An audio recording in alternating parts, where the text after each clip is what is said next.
ہمارے آنے والی نسل کی ڈائریکشن طے ہوتی ہے۔ تو آج جس دور میں جس وقت ہم اس دوراہے پر کھڑے ہیں، یہ کوئی معمولی دوراہا نہیں، معمولی سا فیصلہ نہیں، بلکہ ہمارا ایک فیصلہ ہماری آنے والی نسل کو بہترین اور اچھی، بلکہ ایک نسل سے بڑھ کر کے قیامت تک کا ایک بہترین سلسلہ قائم کر سکتی ہے۔ ظاہر ہے آج کا دور، ابھی کے جو ایام چل رہے ہیں، یہ وہی دن چل رہے ہیں۔ اس موقع پر ہمیں اپنے تعلیمی سوچ، تعلیمی ایجوکیشن اپروچ اور اپنے تعلیمی ذہنیت پر ہمارا مقصد، ہمارا ٹارگٹ کیا ہے، اس پر ہمیں نظر ثانی کرنے کی ضرورت ہے۔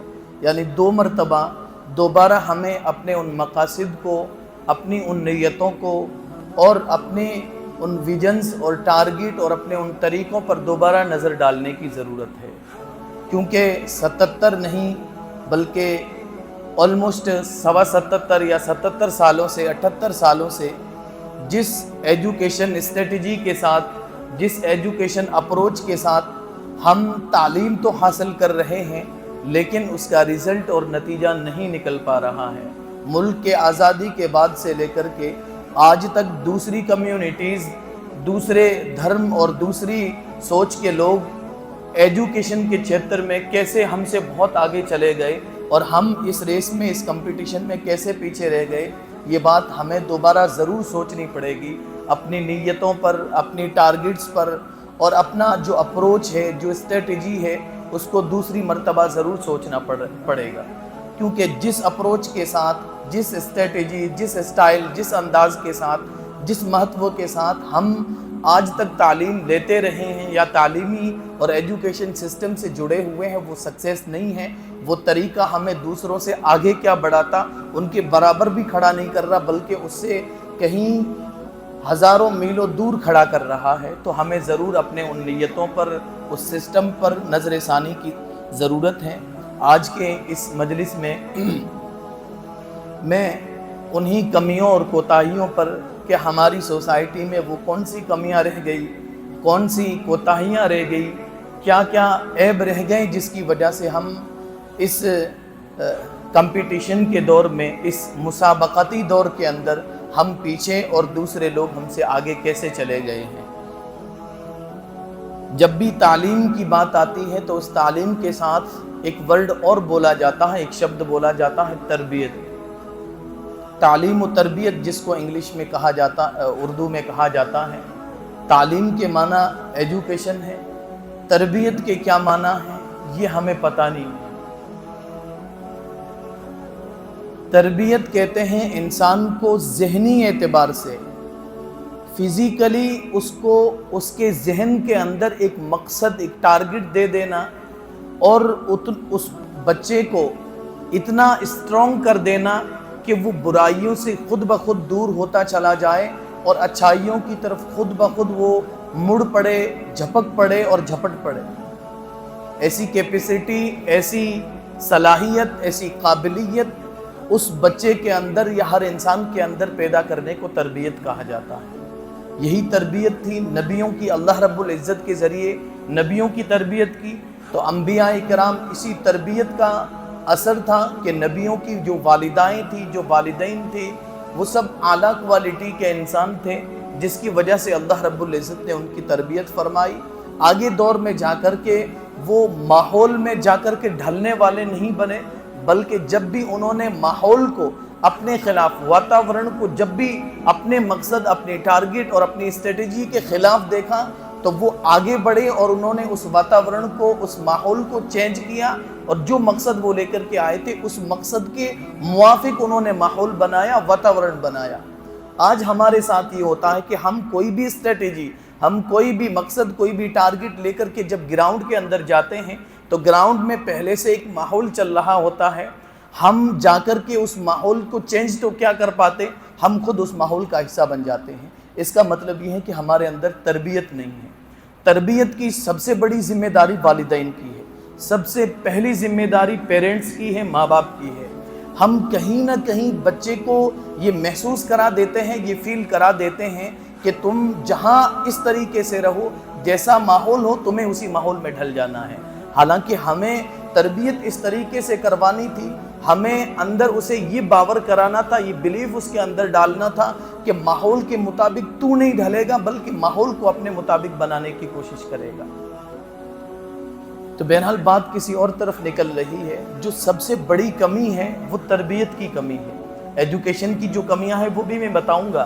تعلیم و تربیت، تعلیم کو اگر انگلش میں ٹرانسلیٹ کریں گے تو ایجوکیشن، شکشا، لیکن تربیت کا ورڈ مجھے نہیں پتا انگلش میں کیا ہے، لیکن تربیت کی ڈیفینیشن میں نے آپ کو بتائی ہے کہ اندر سے بچے کو اس طرح مضبوط کر لینا، یا کسی بھی انسان کو اس طرح اس کی دلی کیفیت کو، اس کے ذہن کو اس طرح مضبوط کر لینا کہ وہ اچھائیوں کی طرف جھپٹ پڑے اور برائیوں سے خود بخود دور ہوتا چلا جائے۔ تو سب سے بڑی کمی آج ہماری سوسائٹی میں یہ ہے کہ ہم اپنے بچوں کی تربیت نہیں کر پا رہے ہیں۔ ہم یہ تو اپنی ذمہ داری سمجھتے ہیں کہ بچے کو اچھے سے اچھا کھانا ملنا چاہیے، ہم یہ تو اپنی ذمہ داری سمجھتے ہیں کہ جب میری سانسیں بند ہو جائیں، میں مر جاؤں تو ہزاروں لاکھوں کی پراپرٹی میرے بچے کی میراث میں آئے۔ ہمیں یہ تو فکر ہوتی ہے کہ اچھے سے اچھا مکان میرے بچے کو رہنے کے لیے مل جائے، میرے پوتے کو رہنے کے لیے مل جائے، اچھے کپڑے پہننے کو مل جائے، لیکن ہم یہ نہیں سوچ پاتے ہیں کہ اس کا ذہن کیسے صاف اور کلیئر ہو جائے، اس کی سوچ کیسے اچھی ہو جائے، اس کی اندر سے یہ کیپیسٹی اور یہ صلاحیت کیسے بن جائے کہ وہ اچھائی پر ڈٹ جائے اور برائی سے خود بخود دور ہوتا چلے جائے۔ بہرحال سب سے بڑی ذمہ داری تعلیم اور تربیت، جب دو چیزیں جمع ہو جاتی ہے کسی بھی قوم کے اندر تو وہ قوم آگے بڑھتی ہے، اور اس قوم کو آگے بڑھنے سے کوئی نہیں روک سکتا۔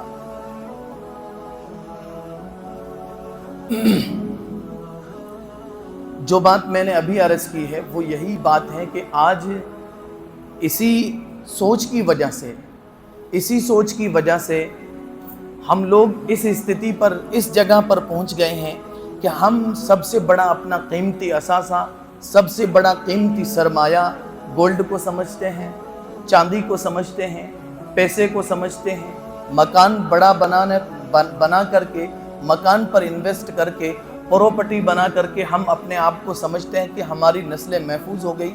لیکن یاد رکھیے گا ایسے بہت سارے ملین ایئر جو مرے ہوں گے اور اپنی نسلوں کے لیے ہزاروں ملین ڈلین کی پراپرٹیز چھوڑ کر کے گئے ہیں، لیکن دنیا نے اپنی آنکھوں سے دیکھا ہے کہ اس ملین ایئر کی اولادیں، ان کی نسلیں نشوں کے انجیکشن لیتے ہوئے دنیا نے ان کو دیکھا ہے۔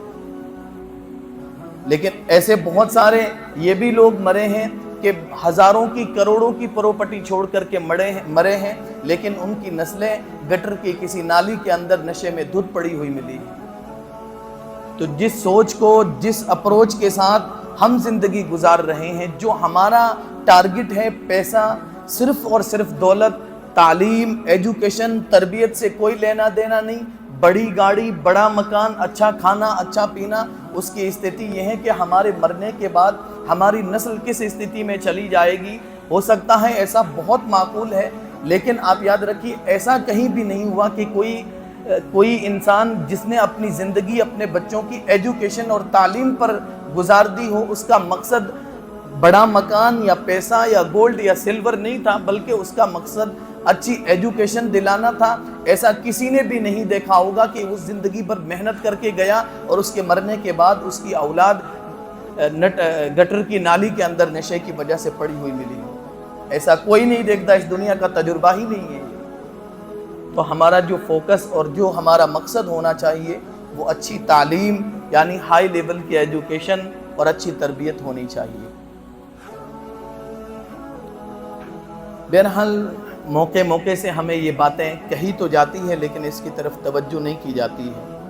والدین ہمیشہ اس بات کو یاد رکھیں کہ جو یہ ہمارے بچے ہیں، اس بچوں پر جو ہم خرچ کریں گے، جو ہم قربانیاں دیں گے، وہ قربانیاں اور وہ محنت کے بعد وہ پیسہ ہمارا خرچہ نہیں ہوگا، بلکہ وہ ایک ایسا میٹھا اور تن آور درخت اور ایسا میٹھا پھل ہوگا کہ جس پھل سے فائدہ آنے والی نسلیں اٹھائے گی۔ اور جس اپروچ کے ساتھ ہم